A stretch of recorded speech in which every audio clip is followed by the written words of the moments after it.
আসসালামু আলাইকুম। সুপ্রিয় দর্শক, ইসলামী চ্যানেলে আপনাদের সবাইকে স্বাগতম। হজরত খাদিজা রাদিয়াল্লাহু তাআলা আনহু আমাদের প্রিয় নবী হজরত মুহাম্মদ সাল্লাল্লাহু আলাইহি ওয়াসাল্লামের প্রথম স্ত্রী এবং তাদের সন্তানাদি সম্পর্কে আমরা জানব।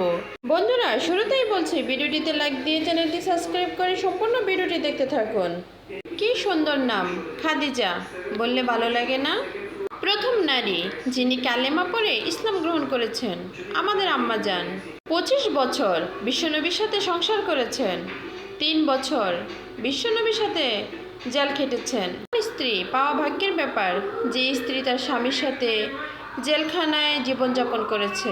বিশ্বনবীর সবগুলো সন্তান এ নারীর গর্বে, একজন ছাড়া, তার নাম হলো ইব্রাহিম।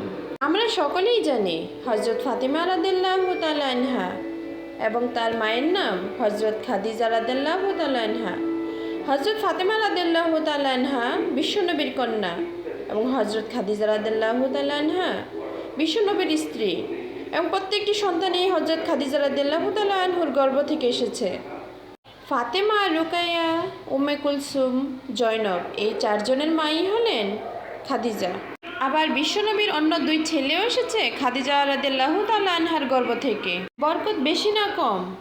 বিশ্বনবী ভয় পেলে হযরত খাদিজা রাদিয়াল্লাহু তাআলা আনহার কাছে গেলে ভয় কেটে যেত। সাহস জোগাতেন, ছাতার মতো মাথার উপর দাঁড়িয়ে থাকতেন। আল্লাহু আকবার।